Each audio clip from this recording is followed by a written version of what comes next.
Hello and welcome to the Wooden Ball Show. I'm your host, Dave Ball, also known as Blinson on Reddit and @Blinson1 on Twitter. And with me as always, I'm joined by my partner in crime here, Blake, who is known as @ChatmarkKirk on Twitter and BTownBomb on Reddit. How you doing, Blake? Well, it's good to be back, back on the airwaves. Oh Yeah, gosh, it must have been a good we, 2, 3 weeks on yeah, a it's been a little bit hiatus. since our last show. Yeah, we've both been kind of a little busy, I guess. Oh yeah. Well, luckily, all the other Our Hockey Cast shows were able to keep everyone entertained Hmm. for in the meantime. Yeah, they did a very good job with their shows, so. Oh yes, as they always do. But because of the hiatus and a bunch of stuff occurring during that time, we'll actually be having quite a bit to cover in our first section, the Mhm. NHL Quick Hit section. Yeah, one of the first things that we guess we want to talk about is jersey sponsorship. Before the show, we kind of asked all of our viewers, or listeners, I guess, are actually not viewers, they're listening to us. But we asked them how do they feel about jersey advertisements. And before we kind of get into how we think, we'll just kind of read what they said. Daniel E. at Jump to Shark says if it's subtle and relates to hockey, he's not too bothered by it, but he doesn't want to let it become like the European leagues, though. Pegafor Pegafor Vesna at Buffet. I can never say that. He doesn't want them. He doesn't want it to look like the CFL where they need. I don't. I don't. Yeah, it's like the CFL where they need extra money. He just doesn't want it look like that. Lafon at Lafon H. He says depends on the scenario. From purely traditional aesthetic side, no, but when it comes to the money, he said yes. He said he can't believe it's not already done. That's the best answer right there, Mm-hmm. and I think that's what they're going for with more revenue. Mm-hmm. More revenue, especially if you're a sports league. More revenue is always welcome and should always be welcome. A lot of people tend to forget, actually, that these sports leagues now are a business, and it's the primary goal of a business to make money. Mm-hmm. And before we get to Dave's thoughts on this regard, it's time for another hashtag Blake's hot take. I'll hashtag Everyone, out. everyone, get ready for this one here. My thoughts when it comes to advertising on uniforms, specifically on the tops, the jerseys, it's really uh, a non-issue to me. Um, I wouldn't be. I'm not really upset about it. However, if they were to go ahead and go through with this, I wouldn't care. In fact, I uh, would perhaps even support it a little, because again, it's a revenue maker, and Mm-hmm. that's what you do when you're a business. A lot of people, I think, are assuming that when. Well, okay, Dave. When I'll ask you, what is the first thing that comes to mind when you think of advertisements on jerseys? It's what the European Hockey League looks like and how obnoxious they are there. Mm-hmm. But We but all as know that's Dave, probably not going to be what it looks like in the NHL, obviously. NHL makes a lot more money than the European leagues. yeah, So, and as Dave and I were discussing pre-show, the reason they look so obnoxious and have a lot of advertisers on them is because they need that money that they get from all of those advertisers that adorn their uniforms. mm-hmm. Uh, especially when you look at the KHL.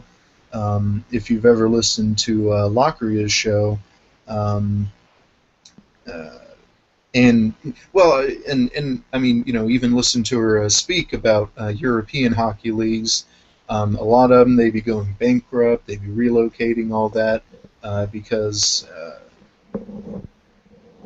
those leagues need money more than the leagues in North America, really. Mm-hmm. And the best way, in their mind, to do that is with all the advertisers on the uniforms. And that's kind of the same way in the soccer leagues too over in Europe. Now, I'd be willing to bet that if the NHL does go through with this, um, it would be more of a traditional North American deal, like um, with the AHL, with what they're doing. I gather it's most of them just has one advertiser, and it's kind of a shoulder patch, Hmm. kind of a collarbone patch around there. Or the MLS, which even though they have just one big advertiser plastered on the front of their kit, um, they still manage to make it look good. They still manage to make it look aesthetically pleasing. But that's the type of thing. Would we have to would all 30 teams redesign their jerseys to make it aesthetically pleasing? I don't 'Cause some of think the they. jerseys might not look good if one side it looks like it's weighted too much unless they put it on both sides. Or rather, and this is what I think would be the more likely case in this scenario, this is why they carefully choose the advertiser. Look at the advertiser, look at the logo of the company, make sure it fits with their uniform. Hmm.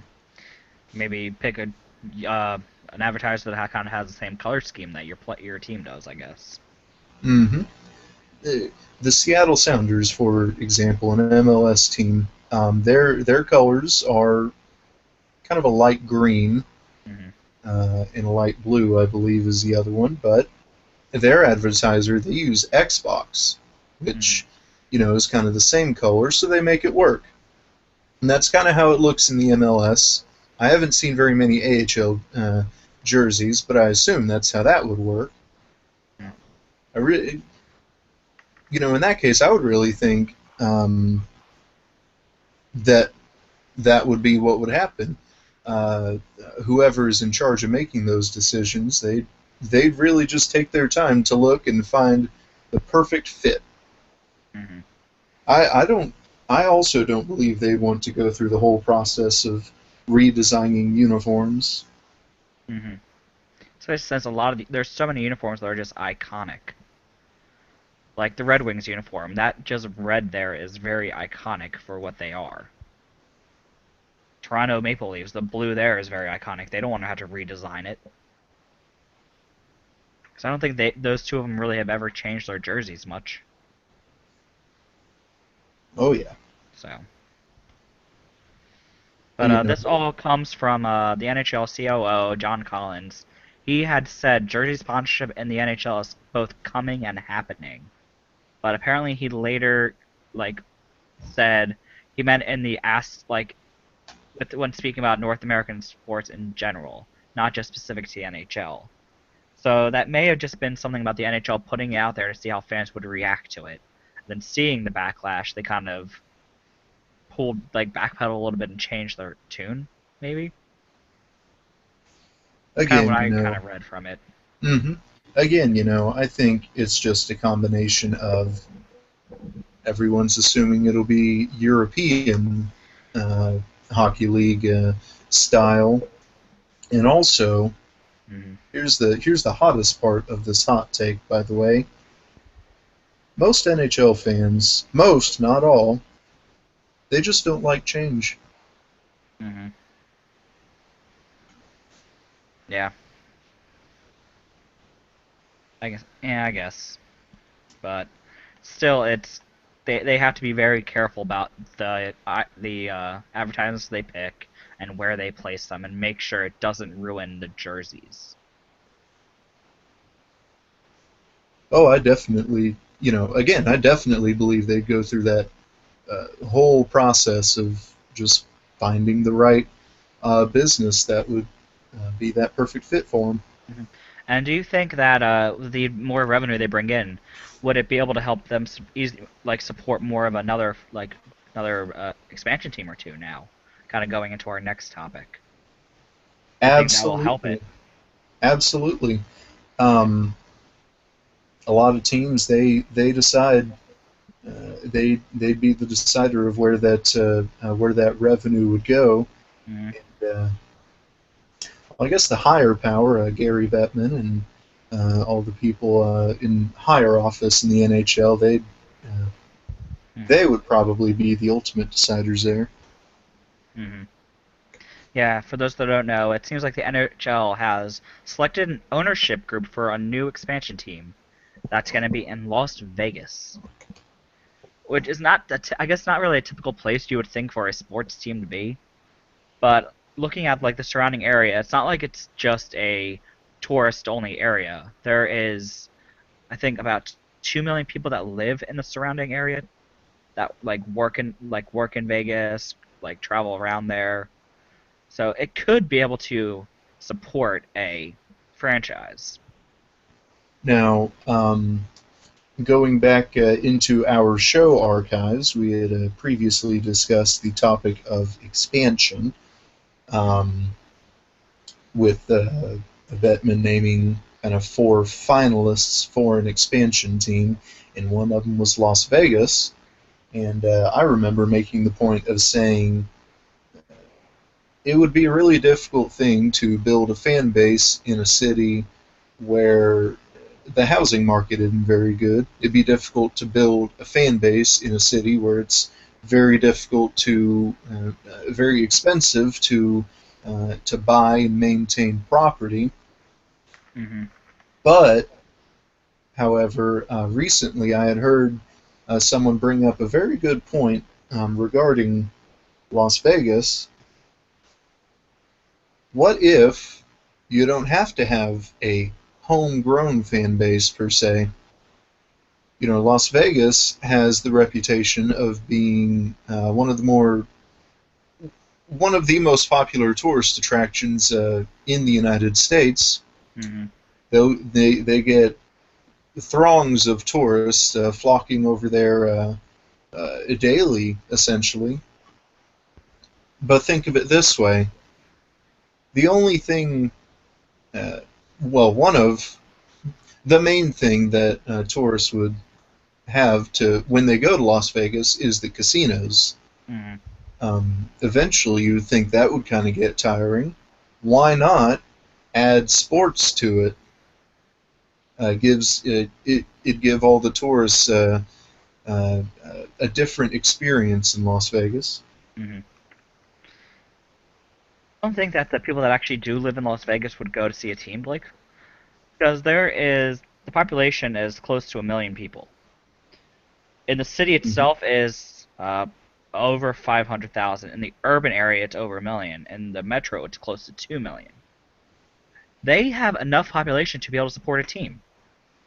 They could do it, and you have to remember, people go to Las Vegas, yes, but there has to be people there too that live there that can work in all the casinos and all the hotels and all the area and all the stores surrounding it. I think they would be able to support that type of thing because of it. Hmm. There is And 2 million people there that they in the metro area that would probably go to see a team like that. eh, well, I guess what I'm trying to say is that, keep the population of the people already living in the Las Vegas area in mind, but combine that with uh, the large amount of tourists that would go there. Hmm.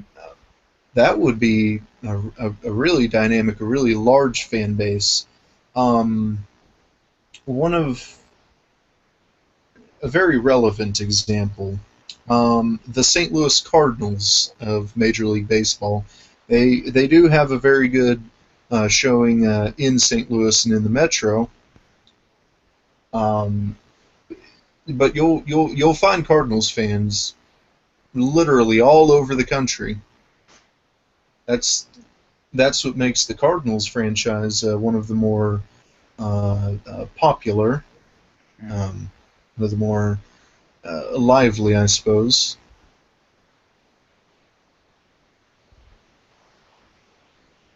Yeah, I guess. And But go ahead.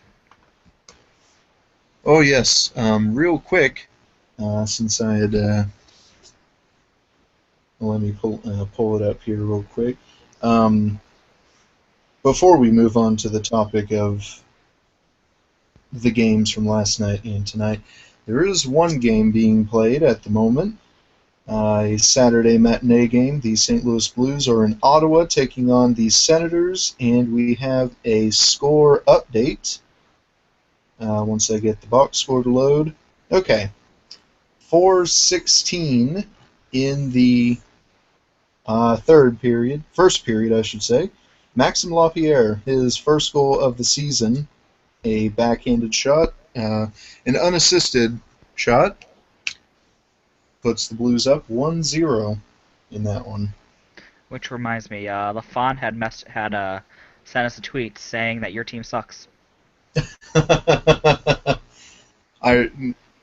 We had met in the our hockey Reddit hockey game day thread, and he had told me that my team smelled. To which I replied, "Very good." Like, you gotta have better comebacks than that. Come on. Oh no, no, that one was so simple that it was good. No, it wasn't. You gotta be better. Trust me on this. I trash talk a lot with people. Trust me, you gotta be better. Well, I expect better from you, Blake. well, I would suggest to lower your expectations then when it comes to me. Um, I will never lower my expectations. well, enjoy all the disappointment. Well, on Twitter I asked how they felt about having a team in Las Vegas. At Buff's Buffet, he said he has his doubts about the team. He'd rather see one in Seattle. And the ownership group that they picked, the Malofs, don't help exactly either. And for people that don't know, I think it was the Sacramento Kings that they had bought at one time and utterly destroyed the franchise financially. And There was there was I think it was many the there yeah. was many well, a huge discussion just a few years ago about the Sacramento Kings relocating to somewhere. I believe Seattle was one of the main Mhm. areas listed there.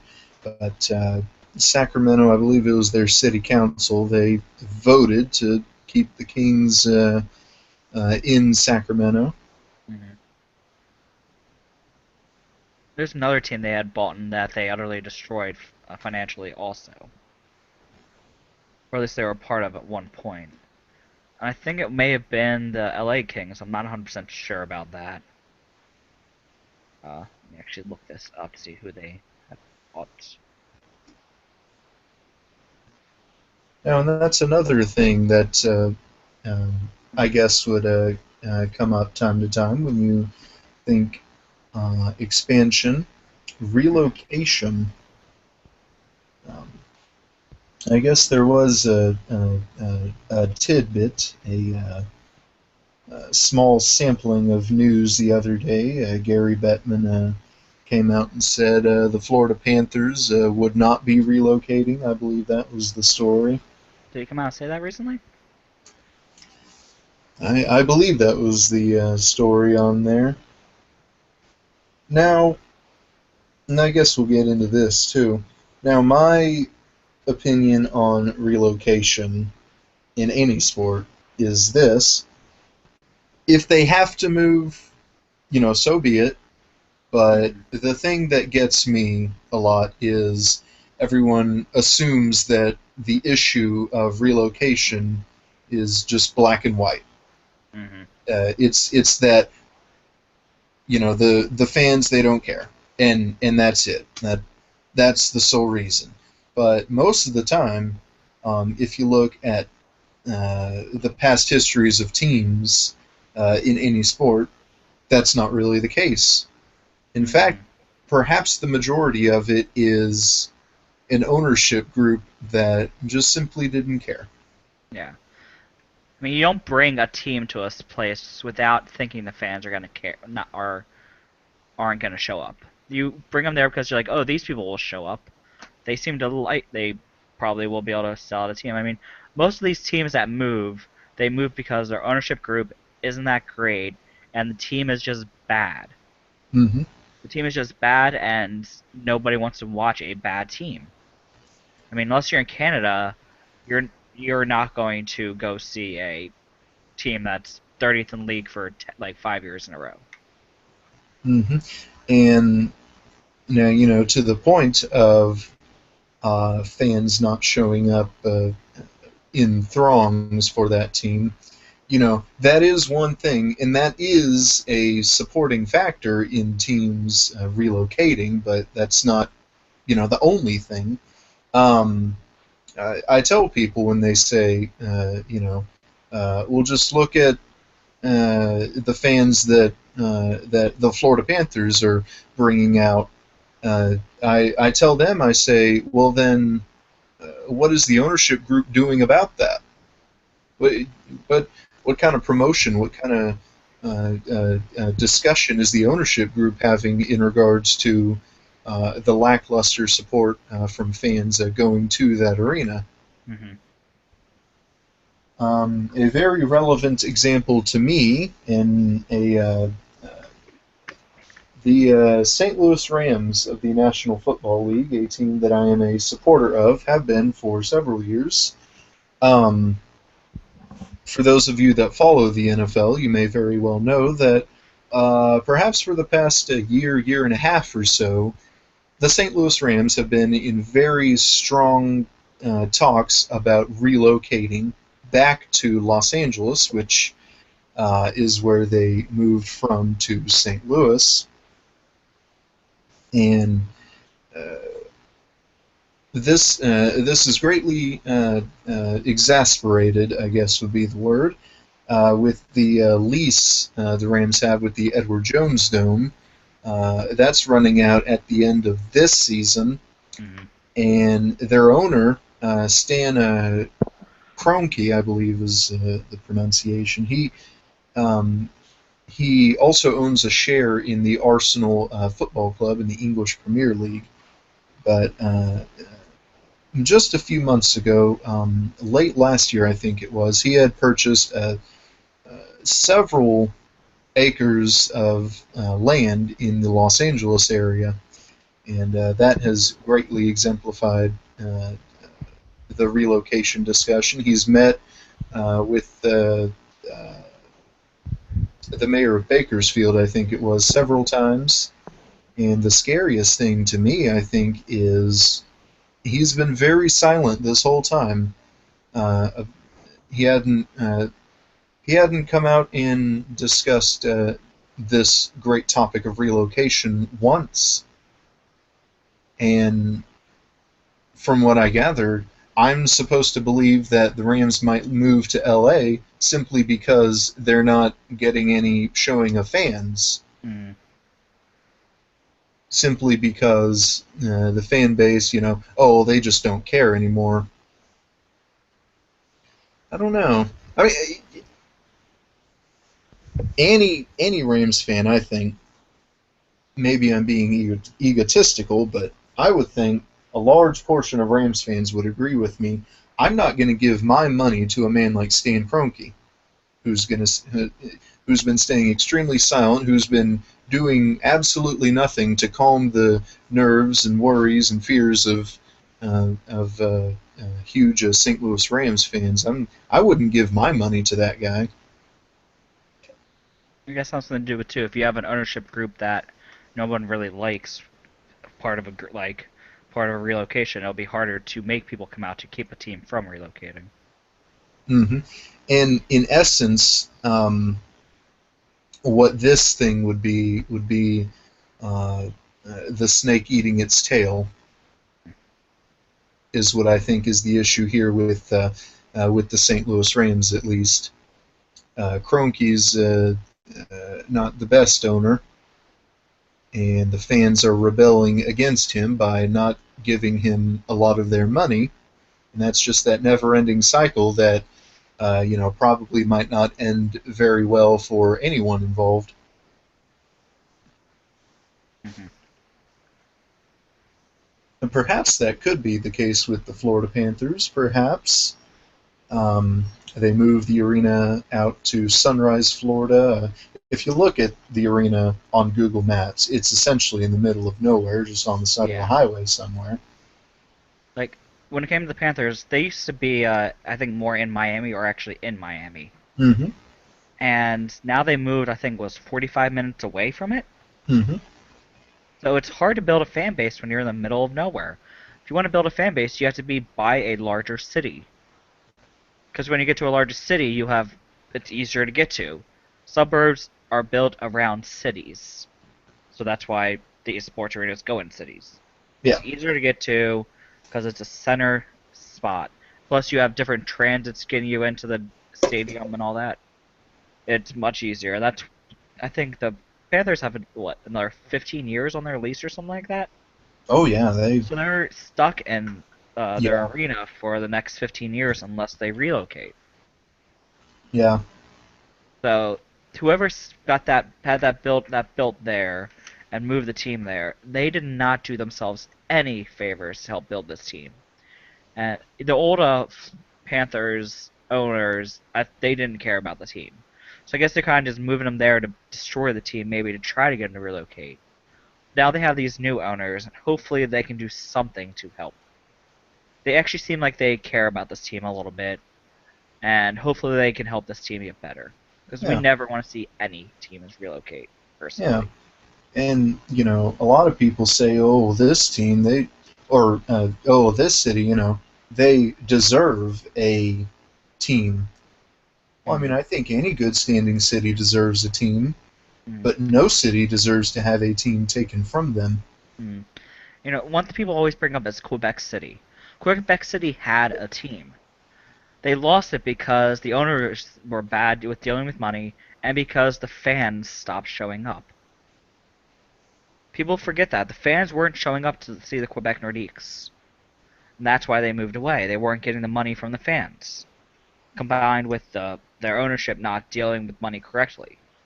And that just makes me mad. It's like you want another team that you already messed up your first team. You should allow other places to get a team before you have another chance at yours. I think that one kind of depends on the ownership group. Once again, uh, I'm kind of thinking the example I gave with my St. Louis Rams there could be relevant to Quebec. The Quebec ownership, they're just pissing away money or whatever, and the fans didn't like that, so they're not giving them their money. That kind of snake eating the tail thing that ends up not being good for anyone. Mm-hmm. But still, they had their chance. They should allow other teams and not try to force other franchises to take their team, take the Yeah, other that's franchises. yeah, that's the thing too. Yeah, Yeah, that just pisses me off when people try to steal from others and they already had a chance at a team. Yeah, that's my little hot take, I guess. hashtag Dave's hot take. We're all having hot takes today on this fairly cold day in our areas. Keep our hot takes to keep us Gotta stay warm warm. and Gotta stay snuggly. warm. Yes, yes. So I guess we want to start on the games from yesterday. Well, You well, have anything you actually, want to cover? there were also some fairly interesting trades that have Oh yeah, occurred. we should In cover that. this. I guess we should cover that. Hmm. I guess that's kind of important. I suppose. The first trade was with the Dallas Stars and the Sharks, in which they trade out. It's no longer on the NHL front page. Oh, Uh, um, now this one occurred just yesterday afternoon. mhm. Um, the Dallas Stars, they trade away uh, what they thought, or who actually was one of their brightest young defensive Mhm. up and coming stars, Brendan that Dillon. Brendan Yeah, Dillon. They yeah. trade him to San Jose, and in return, they get Jason Demers and a draft pick. Yeah. We kind of covered this last night on the Mighty Dave show, and that they were kind of saying that Dallas got what they needed, which will help. Their defense can't get any worse with Dallas. Mm-hmm. So hopefully, any type of defenseman. Demers is a little bit older, a little bit more proven, and he's been playing with a very good Sharks defense. So hopefully he could help them out a little bit more because they don't really have anybody on their defense right now. With Brendan Dillon, he is very young still. He's still 2 years younger than Jason Demers, but he's still very raw in that aspect. He's 24 years old. Mhm. Still has a lot to learn, and hopefully playing with the better defense that's in San Jose will help him out a lot more. And that's of course another thing to take into consideration. But um, when we look at this trade on paper, Mhm. it really didn't look to be the best trade for both teams.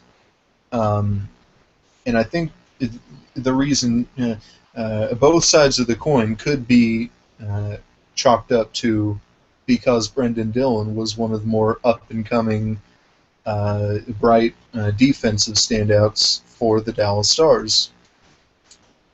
On one side, you say that uh, because the Dallas Stars trade away Brendan Dillon, who was supposed to be one of their more up and coming, their most highly touted up and coming defensive stars.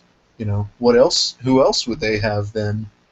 Well, perhaps Trevor Daley. I would see Trevor Daley stepping up in more of a bigger role then.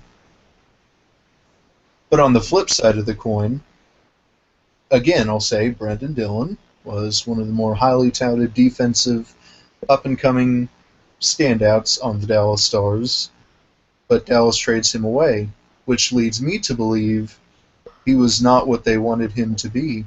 He was not able to perform to that standard that was expected of him. Yeah, I guess. Yeah. So, yeah, I guess we can just see it as a face value trade. Both Mhm. people probably weren't living up to their expectations. Mhm. Dallas also got that pick, so hopefully they can turn that into something that will help turn around their defense a little bit more. Oh yes. They don't want to waste Sagan and Ben's prime career, and hopefully they can help turn that around a little bit. Mhm. Another trade that happened yesterday, I think it was also the 20th. It was Rene Bourque for Brian Allen. Rene Bourque went from the Canadiens to the Ducks, with Brian Allen going from the Ducks to the Canadiens. And from what I kind of understand about that, it was more of a, hey, we don't want him anymore, you can kind of take him. Neither players were kind of living up to what they wanted, it seems like. So we'll see what kind of happens with that. I kind of think after Rene Bourque's performance in the previous playoffs, Uh-huh. he was one of the top goal scorers in the league in the playoffs. Entering this season, Montreal had the expectation of him to continue that, or perhaps even surpass that performance, um, pretty much essentially from the get-go, from the first game of the season, and you just hadn't been able to do that. Mm. Now, when you put it that way, it kind of sounds like a cop-out. But from what I understand, he wasn't receiving any power play time or whatever. He wasn't receiving much at all, so it was kind of hard to score on be a leader like that when you're not getting any power play time. Right. So But of course, from what I gather from looking at Ducks fans' reactions, uh, the Ducks indeed did not want Brian Allen anymore. hmm so yeah, we'll see what kind of goes along there.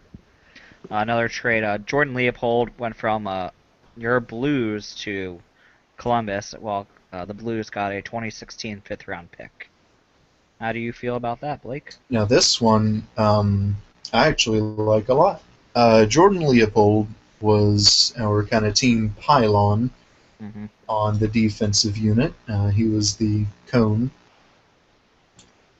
and with that we can. I guess let me put it this way. Jordan Leopold was a scab on your arm, and we trade Jordan Leopold away. We peel that scab away, and now we have a more potent-looking defensive unit.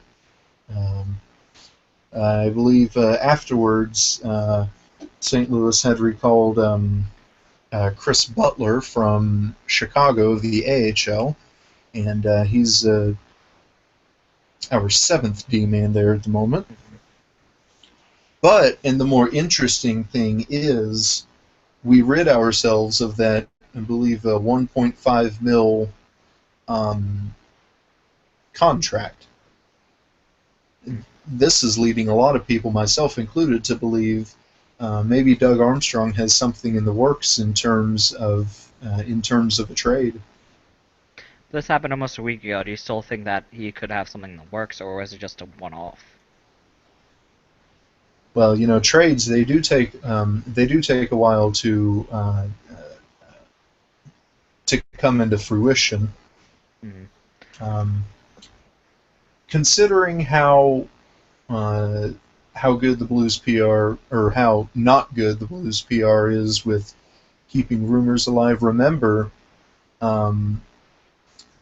rumors and or discussion and or a desire for the team to trade for Ryan Miller has been going on for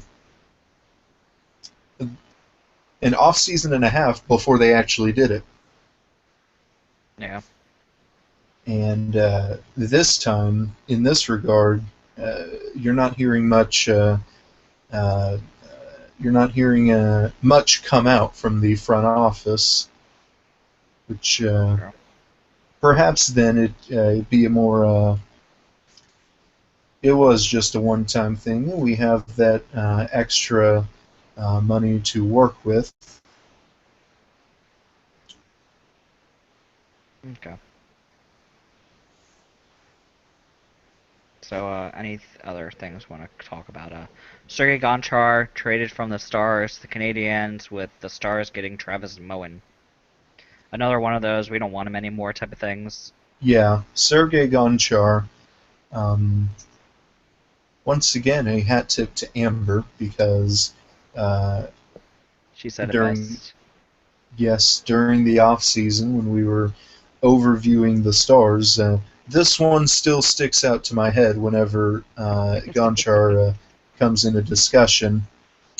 I remember her saying Gonchar was mainly there to serve as a translator for Nichushkin. Mm-hmm. Yeah, I brought that up last night when we covered this too. Mm-hmm. It's kind of true, I guess. Though from what we can tell, he's been getting actually some pretty good. He's been doing pretty good up there with the Canadiens. So hopefully he can continue that on and show Dallas what they're missing. Yes, Montreal has been building a defensive core as of late. Yeah. Getting Brian Allen and then Sergei Gonchar in these two trades this past couple weeks. Hopefully we can see more from them. Mm-hmm. They're not in my division, so I don't really care. Yeah, they're not in my conference. Mm-hmm. I'm after Thursday's game. I'm excited that we only have to play them one more time. Mm-hmm. Lastly, I guess for the NHL quick hit section, the Dallas Stars signed Jason Spezza to a 4-year deal, I believe it was. Yeah, 4-year deal worth $7.5 million a year. It's a good deal for him. He definitely is good for their team. He's a borderline, he's a 1B center basically for them. If their top line center isn't cutting it, they can move him up and he can easily fill that spot. So. Mm-hmm. I remember during the off season, during these Spezza sweepstakes, as I like to call it, one of the more interesting questions that would come up is, whoever signs him, what are you going to do once you've signed him to that 1-year deal? Because one of the concerns was his age, and if he'd be able to keep up the performance he had in Ottawa for the past couple of years or so. Mm-hmm. but Dallas, they are very committed with Spezza, and if I'm Jim Nill, I would be working on a deal with Ales Hemsky. Has he been doing good over there in Dallas? Because I'm not quite sure if he has been. He's been getting some quality assists, but still no goals yet. And still no goals. Okay. Oh, we're going to update you on St. Louis and Ottawa. There's actually been 2 goals scored since we last updated you. We're going to look at the box score real quick. Mhm. After Lapierre's goal, Mika Zibanejad on the power play for Ottawa, 16:23 in the first. That would be Mika's third goal of the season. He was assisted by Bobby Ryan and Mark Stone. That made it 1-1. But 16:53, 30 seconds later in the same period, Vladimir Tarasenko. Now stop me if you've heard this. Vladimir Tarasenko assisted by Lettera and Schwartz. Stop. Yeah, Said stop the you. I heard it. STL line. The STL line comes through again, and with minute 5 or so remaining in the first period, it is 2-1 St. Louis. Okay, I think we have covered all the quick hits now. Oh So yes. heading into yesterday's games. There's 3 games played yesterday. Islanders against the Pittsburgh, with the Islanders winning 5-4. Boston against Columbus, with Boston winning in a shootout 4-3. The Islanders, the Pittsburgh was also a shootout. And the New Jersey shut out the Oilers 2-0. We'll begin with New York and Pittsburgh here. We'll run Okay. through the box score from this one. A bunch of goals scored in the first period, especially Pittsburgh on the board first. Brandon Sutter, his 6th goal of the season, assisted by Martin and Steve Downey. Mm. And then after that, however, the Islanders score 3 unanswered. Matt Martin, his first of the season, assisted by Hamonic and Strome. And then that one was at 8:18 in the first. Then with 8:47 in the first, Nikolai Kulemin, his 4th of the season, an unassisted goal. 9:53 in the first, Ryan Strome, his 4th of the season, assisted by Hickey and Bailey. And Pittsburgh ends the high-scoring first period. Blake Como, his 5th of the season, with assists by Kunitz and Mata. So that would make it 3-2 Islanders after 1. In the second period, teams trade goals. Nick Leddy, his 5th of the season for the Islanders. He was assisted by Strome and Anders Lee.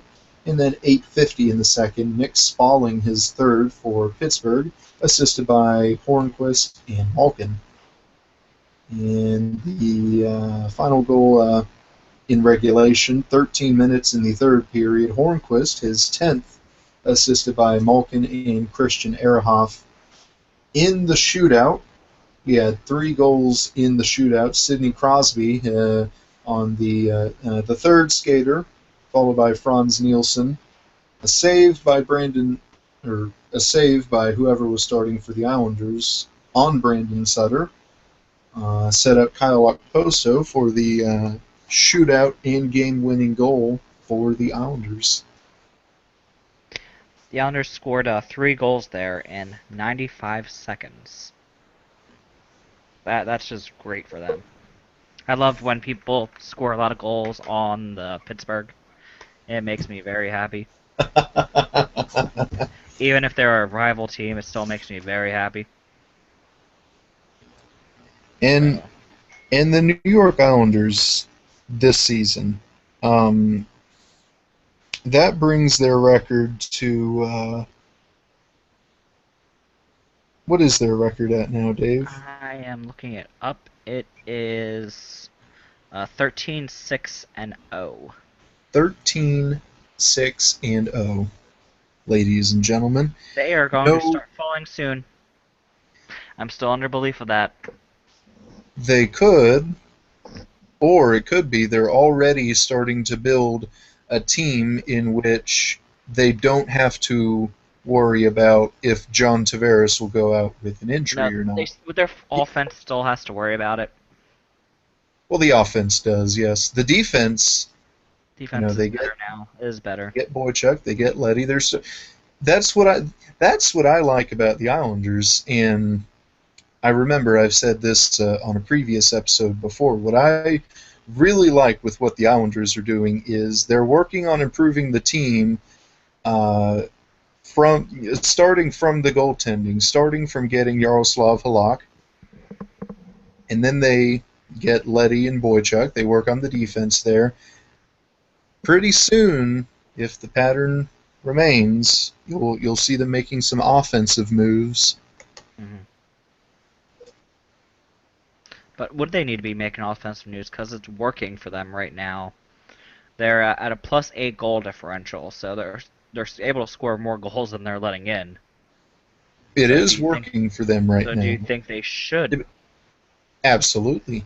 It is working for them right now, but again, they're the type of team where injuries can really kill any momentum. Still. Yeah. We'll see what they do. We have never really seen a true Garth Snow, so. Mm-hmm. And then, as you mentioned, Dave, there is regression to have to keep in mind. Mm-hmm. I really want them to regress. I don't like them. They're supposed to be the laughing stock of the old Lank division. That's who they are. They're not supposed to be good. Personal opinions, though. I guess I should throw them out when I go on air. Yes. Dave's getting you're loading up on the hot takes today. You feel especially chippy today. I like that out of you. I'm sick, so I get very angry when I'm sick. Yeah. Now we'll move on to Boston and Columbus. A 4-3 shootout win by the Bruins of Boston. On the box score, 2 goals by Columbus in the first, an unassisted goal by Ryan Johansson, his 7th of the season. And Nick Foligno, Jordan Leopold, how about this? His first point as a Columbus Blue Jacket. He and Johansson assists on Foligno's 10th of the season. No goals in the second, but Boston comes roaring out in the third. They get 3 straight in the third, minute 28. Seidenberg, his third, assisted by Bartkowski and Kelly, followed by Matt Frazier with 9:33, his third of the season, assisted by Bartkowski and Bergeron. And then Carl Soderberg assists on Paille's first goal of the season. However, Jack Johnson, his first goal of the season, assisted by Johansson and Foligno, sends that game into overtime. And then into the shootout. How about a 14-round shootout? 7-round shootout, 14 shooters. Oh, yeah, I can't math very well. It's written right there. I don't know. 7-round shootout. Yes. Only one person scoring. Alex Poklachev for the Boston Bruins. Just amazing. And that shootout performance gets him the first star of the game, despite a -1 and 1 hit and 9:33 of ice time. He has not even 10 minutes of ice time. He gets first star. Wow. Johansson and Foligno with the second and third star. Columbus is so lucky that Johansson is playing playing really well right now. He factored in all 3 of their goals, and if it wasn't for him, their team would be nothing right now with all the injuries they've had. And you still have to wonder, if he had started getting back in the swing of things early during training camp, he could have been even more potent for Mhm. Columbus. I mean, right now they're sitting at a negative 21 goal differential. They're sitting last place in the Metropolitan Division, 2 points ahead of Buffalo right now. Uh, when they've played one less game, so it's not looking good for them right now. Everyone thought that this was they were going to be able to build on last year's success, but injuries have just decimated them. And honestly, even without, if they didn't have the injuries, I'm not sure if they could have played like built on last year. They are a very hard like team, but that wears on a team very easily as the year Hmm. goes on. I don't know Oh if they yeah, would have been able to have the same success they've had last year because they would have just been tired. oh yeah. Now on the other flip of the coin, the Boston Bruins. Lately, they've been a rather interesting team. They've been flip flopping a lot. Yes, their defense is in shambles at the moment. However, the offense also with a couple of new, fresh faces playing for the Bruins. They're still getting the team some wins, and again, Tuukka Rask between the pipes. Uh, they're still just they're still hanging on. Hmm. The currently third in the Atlantic, only 2 points behind Tampa for second. Yeah, they've won 3 games now, so things look like they're slowly starting to right on that ship. I know Boston fans were kind of shaky with their team, and they weren't. There was at least one Boston fan who appears on the Puck and Awesome show who thinks that her team is horrible, and they weren't going to make the playoffs. And honestly, with the Boston team, they were going to make the playoffs no matter what, in my opinion. I don't know why the Boston fans were really panicking with how they were playing. It's early in the season. Usually their team isn't that great early in the season, and they Hmm. just kind of need to just wait it out. I don't get why they were freaking out at all. And lastly, the New Jersey Devils and the Edmonton Oilers, a 2-0 victory by the Devils. Both of their goals coming in the second period, 10:39 in the second. Adam Henrique, his fifth of the season, assisted by Bernier and Jelenash. And Galenash, again, with another assist, this time for Tuomo Ruutu, his fourth of the season, as Edmonton's losing ways continue. Hmm. I don't think anybody at this point knows what's going on with Edmonton. Like, what do they need to do to get better? Do you have any idea what they could do to get better, Blake? I don't. Uh, You, if you would have asked me before the season started, I would have said get a new coach. But now I don't know. I mean, yeah, they got Dallas Eakins. I think that's how you say his last name. Hmm. Who was one? I think. Where did he come from? Was it from the NCAA? I know he was widely considered one of the best teaching coaches Yeah, in the coaching world right now. yeah. So It's a puzzle, really. They don't have any injuries to deal with. they have like injured egos. I think that's about it. Perhaps there, yes. Um, let's just take a quick look at the team, at the Oilers, and in their stats. Huh, their stats. Well, currently they are last place in their division in a kind of a week. I think they're in the Northeast Division, I believe. Pacific.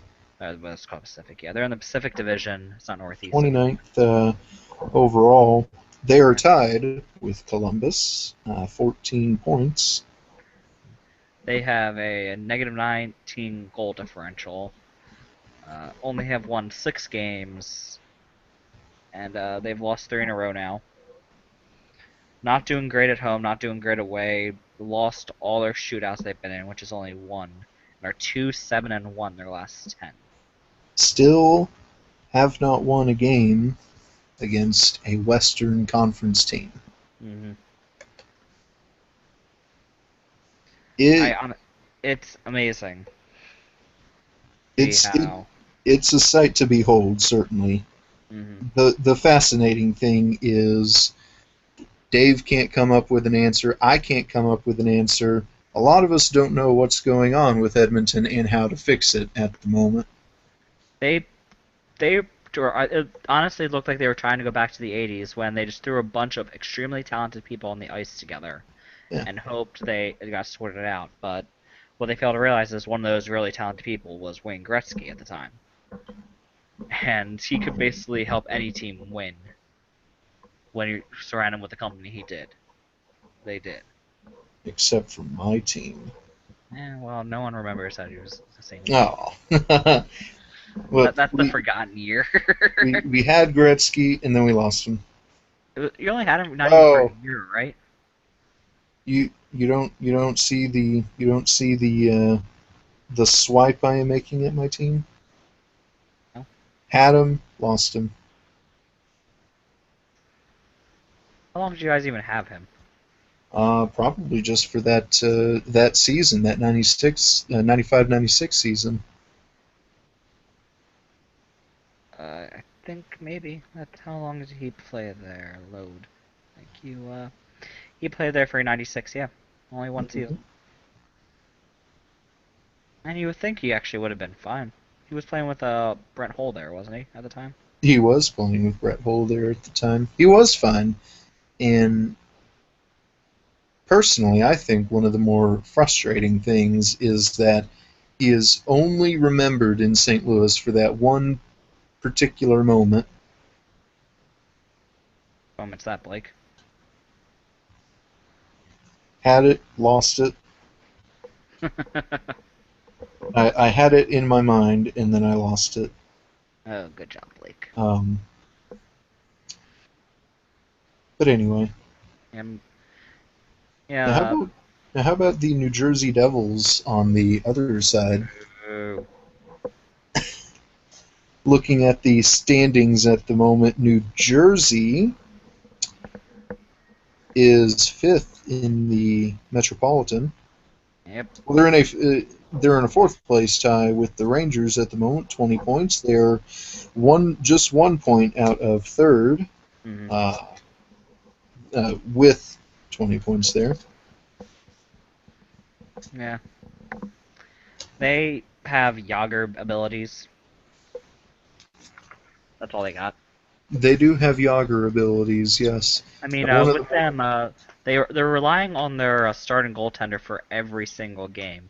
Yeah. I think he started 19 straight games this year.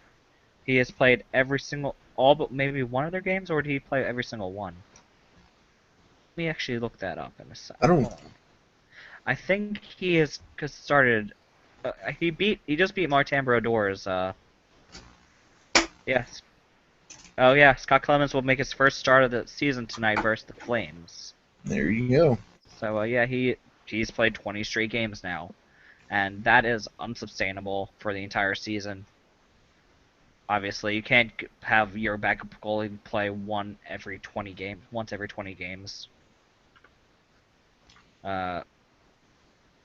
Corey Schneider is gonna get tired. He's gonna start to falter, and the Devils are gonna start being bad. Yeah. The Devils' record. If they keep up doing what they're doing, if they give him a lot more breaks, then they'll be fine. But at the pace they're going, he's not going to be good for the playoffs for them. The Devils' record, as it stands right now, they're at 9-9-2, so they're getting some quality wins. But there's some rather interesting things that head coach Peter DeBoer has been doing with the lines, with the deep pairings and whatnot, that has raised some eyebrows recently. What has he been doing?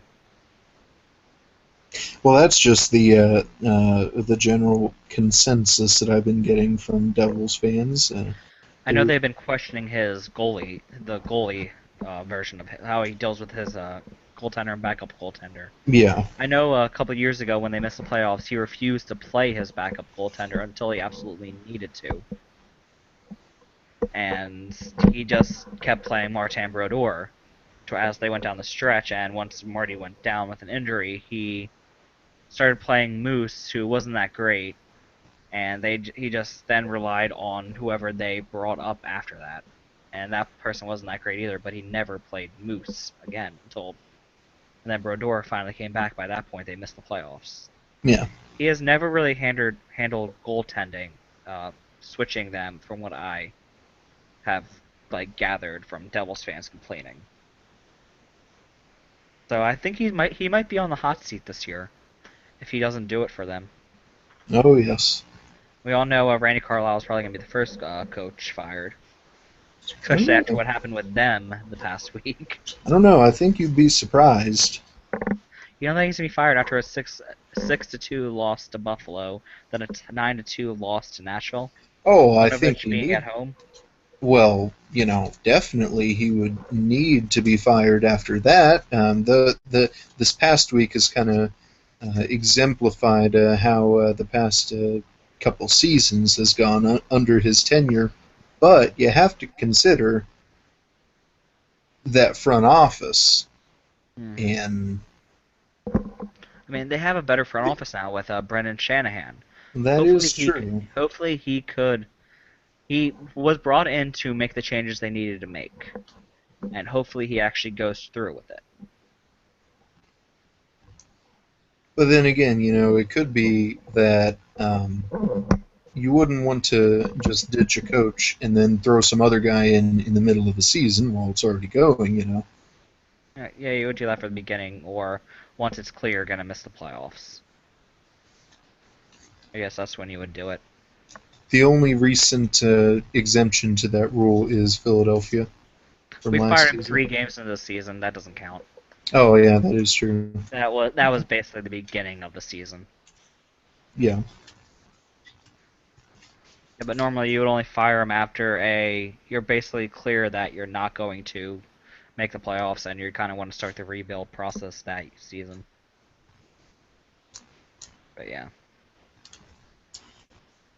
see Well, what happens there. I guess we'll look into today's games.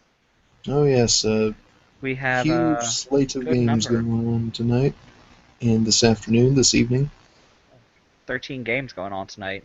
So 13 of 15 total games that could happen. So all but 4 teams are playing tonight.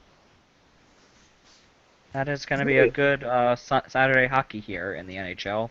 Uh, right now, as we're saying, St. Louis is facing Ottawa Senators. It's second just started. It looks like with St. Louis still winning 2-1. They are on the power play at the moment, Okay. with the Um, second period starting there. The shots on goal, if I can find those, perhaps.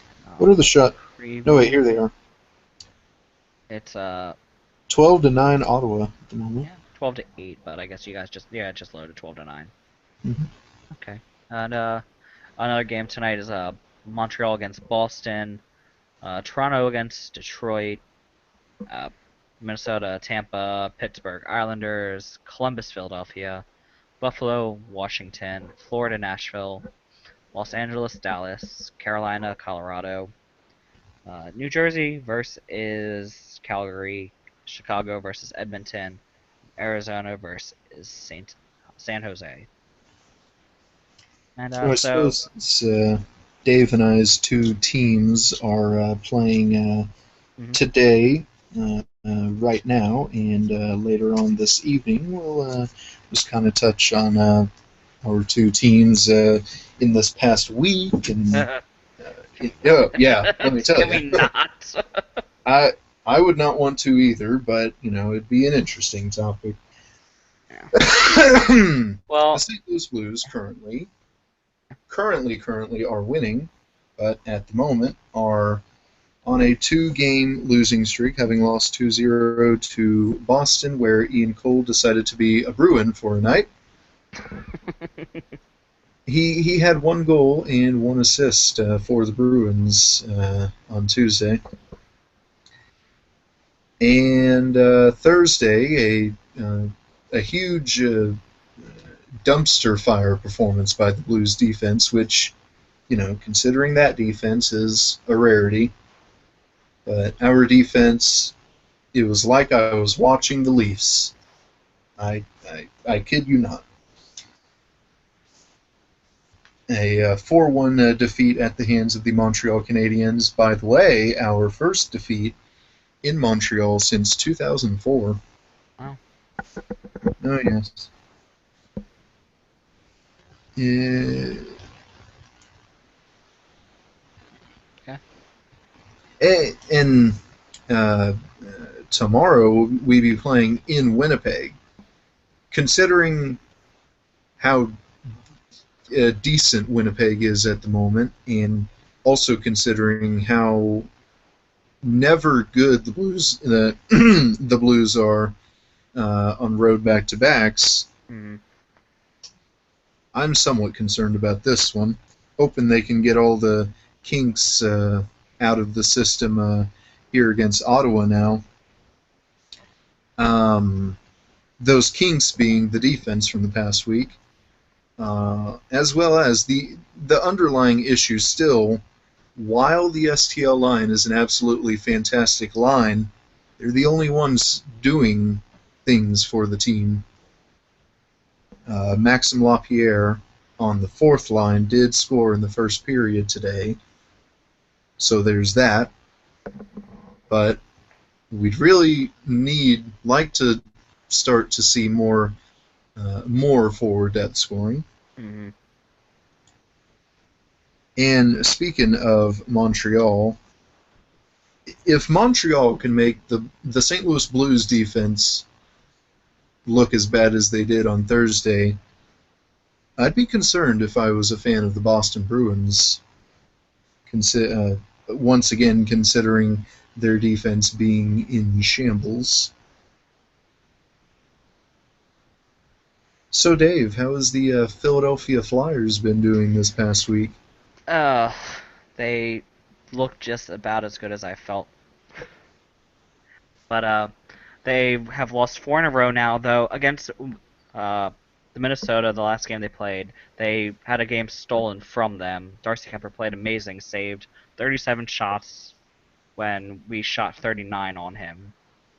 So outside of the Minnesota game, they were just terrible. They had from what I remember of the Friday night game against Columbus,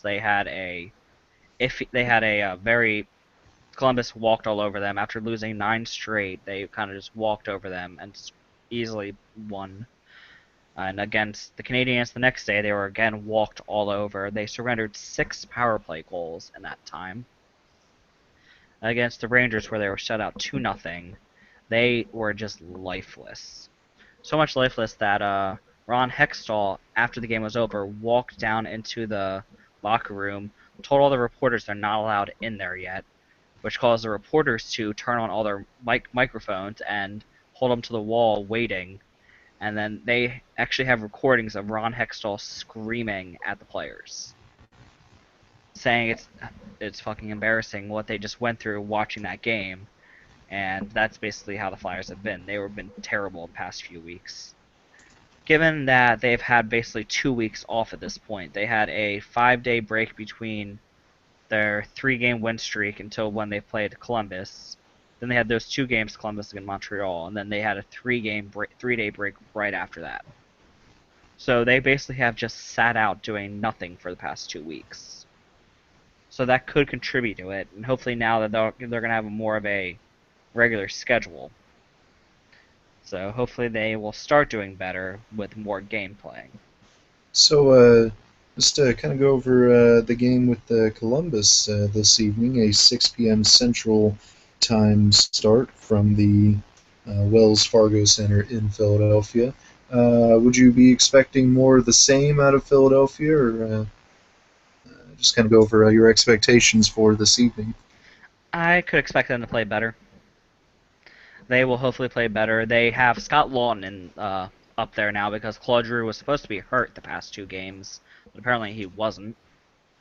Uh, but Scott Lawton's up there now, and he's been playing. He's been actually making a lot of scoring chances for the lineup. He's been playing on the line mainly with R.J. Umberger and Vinny LeCavalier. He's been centering the two of them, and he has been like everywhere on the ice.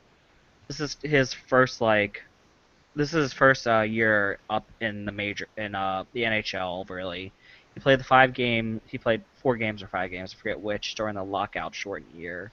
Was sent back to juniors, but this year he's been playing with the Phantoms, and he's been playing amazing with the Phantoms, and he's been playing great up here for the past 2 games. He was the only one that looked like he was trying against New York. Outside of Claude Giroux and Jakub Voracek, he probably was the only one trying that game. And same thing with Steve Mason was also playing amazingly that game too. And then when you saw him against Minnesota, he was flying out there, trying to create as many scoring chances as possible. And I can kind of expect that to continue into tonight. Alrighty. Now elsewhere in the league, I had touched on Montreal and Boston. Another one that kind of strikes my fancy, actually. How about from the Bridgestone Center in Nashville, Tennessee, the Nashville Predators and the Florida Panthers. The Florida Panthers so far are actually fairly decent. Mm-hmm. And Nashville, they as it stands right now, they do currently hold the top position in the Central Division. But hopefully, Florida can continue their decent style of play and give Nashville a run for their money. That's going to actually be my upset pick of the night. I can see Florida beating Nashville. Personally. Believe it or not, that was actually also going to be my upset pick of the night. It's the only really matchup that is upset quality. Yeah. Oh, by far. I mean, the only other one would be Edmonton and Chicago, but I don't see that happening. Yeah. Mm-hmm. No. I'm pretty sure Florida's going to beat Nashville tonight. If my last couple weeks ago, my pick then, we never went over how we never covered what happened after our picks a couple weeks ago, where we both sent the teams we picked into win streaks. We did, yes, and it was not good for the both of us because not only we picked in division. Yes, we picked a divisional foe, and they were on win streaks. Mm. Those picks, by the way, that Saturday afternoon, Dave picked Carolina to get their first win against the Arizona Coyotes, and I picked the New York Jets. Oh my God. I can't believe I just said that. You picked the Winnipeg Jets, Blake. I did pick the Winnipeg Jets. I would not pick the New York Jets. They are the lesser of the Jets, surprisingly. I picked the Winnipeg Jets to beat the New York Rangers, and they did that 1-0 in a shootout. And after that, Carolina and Winnipeg. Carolina's wasn't as long, but both of them, they went on... It was a shutout, so they did really good. Both of them, they went on win streaks there. Now, a couple of other games that strike my fancy, at least for tonight. The Minnesota Wild and the Tampa Bay Lightning. Tampa Bay is currently second in the Atlantic, the Atlantic Division. And in Minnesota, the Minnesota Wild are actually starting to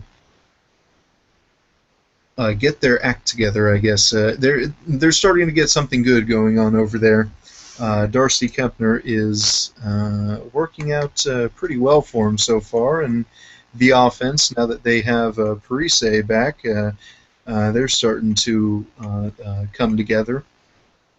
Hmm. It'd be interesting to see if they can keep that up against a strong Tampa team. Yeah, let's see what happens with them.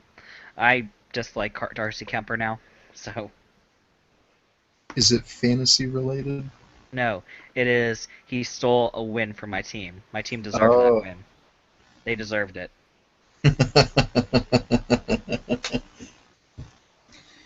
And how about a rematch from last night at a different venue, though? How about from the Nassau County Veterans, whatever it's called? Nassau The, Coliseum.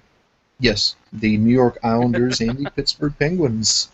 Go Islanders! Yeah, as much as I hate them, Yes, go I do Islanders. not want Pittsburgh to win. I am a huge fan of rooting for the underdogs. Are they considered underdogs now, though? They're 2 points behind Pittsburgh. Statistically, yes. On paper, yes. Yeah, yeah. Pittsburgh does have a plus 28 goal differential. Mm-hmm. And what was the Islanders' goal differential? I believe you mentioned that. Plus 8. Plus 8. So they've scored 20 more goals than they've scored 20 more goals, and yeah, whatever. You know what I mean? Yeah. Yeah. Actually, they've scored just 4 more goals than uh yeah. Pittsburgh has scored 68 goals, while Islanders have scored 64. It's just Pittsburgh has let in 16 less. So not even that much. Yeah. So kind of give a rundown through the lineup on what you think it's gonna end up with each team. Which team's gonna win? Okay. We already made our upset pick, and both of us say Florida over Nashville for tonight. The remainder of this game, once again, since St. Louis has a 2-1 lead over Ottawa, um, 10 minutes to go in the second period. I think St. Louis could hold on to get that win. I just really like how somebody outside of the STL line produced a goal. I think that's going to bode well for the team for this afternoon, snapping a 2-game losing skid. Montreal over Boston. Yes, Montreal over Boston. Once again, if Montreal can make uh, the highly touted St. Louis Blues defense, if they can make them look as bad as they did on Thursday, I would be downright terrified if I'm a Bruins fan looking at the Bruins defense, which is in shambles again. Montreal over Boston in commanding fashion. Detroit over Toronto, though if Toronto does manage to win, um, I actually wouldn't be surprised. Toronto is one of those teams where you just don't know what they are. They're Edmonton East. Hmm. They lose. They as Dave mentioned, they lose 6-2 to Buffalo, and they lose 9-2 to Nashville. But then they beat Tampa Bay. I think it was 5-2. Was it? Something like that. Yeah. Yeah. Let me look that up. They if it will load. They beat them 5-2. Yeah. Hmm. So yeah, Toronto's kind of we don't know. Yeah. Um, I still think Tampa Bay over Minnesota. Minnesota's starting to get something going, but Tampa Bay is uh, still looking strong. Uh, even despite the absence of Victor Hedman, Tampa Bay is still looking like a strong group there. Yeah. How about the Penguins over the Islanders? The Penguins were so close to that win there, and the shootout robbed them of a win, is what you could say. Pittsburgh will be hungry. Hmm. Yeah, they definitely will be.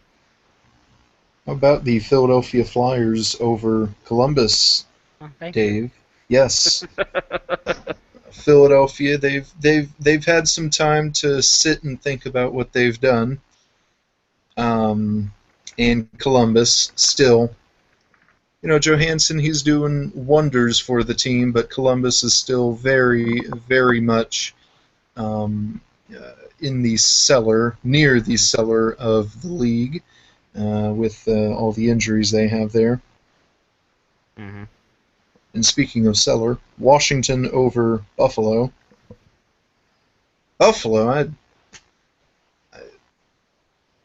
Edmonton is could probably be better than Buffalo. They are right now in the point standings. Hmm. Um, I don't know what's going on with Buffalo, but unlike with Toronto and Edmonton, perhaps, I do know that what is or is not going on there is not good. Buffalo's they're not in good shape at the moment. Well, they were kind of expected to be bad, though. That is true. Yes. But personally, I didn't think it would be this bad. Los Angeles over Dallas. I believe tonight is Jason Demers' debut for the Stars. Perhaps, if Dave would perhaps be able to double check on that, What was confirm that. that? Sorry, what was it? I believe tonight is Jason Demers' debut for Dallas I'll look that up, yeah. against the Kings tonight. But Los Angeles, they're finally starting to get their act together. They're finally starting to look like the team that won the Stanley Cup the previous season. The offense is flying again, and the defense is getting their act together. Los Angeles can get that road win that has been hard to come by in the early stages of this season. Yeah, it's his first game since he was traded yesterday, so. And I would expect the same for Brendan Dillon. Then in that case, they've had a day to skate with their respective teams and Yeah, whatnot. hopefully they can step in and do something for their teams. hmm Colorado over Carolina, even though I quite frankly dislike Colorado. Mhm. Um, and they do have yet another injury to contend with. Alex Tanguay is out for I don't know how long. If Dave can check on that, Dave's my I'm the checker fact honor checker. person, is my fact getter. But Carolina, they do Out in, have wins, so out there's that. indefinitely. He's out indefinitely right now. Yes, Carolina, they do have wins, and they're starting to get wins here and there. But Colorado should still probably be too much for them. Hmm. Calgary, as I like to call them, over the New Jersey Devils. Calgary is, pun intended, too, hot. I just rolled my eyes at that, Blake.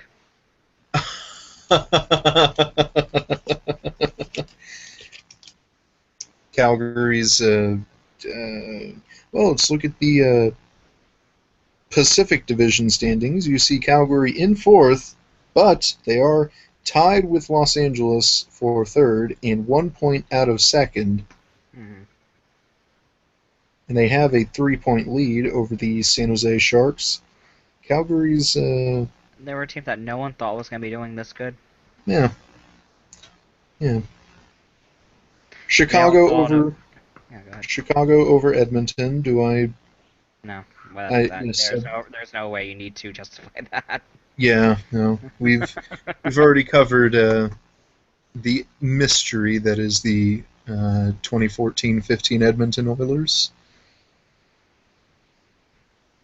The San Jose Sharks over the Arizona Coyotes. Hopefully, Brendan Dillon can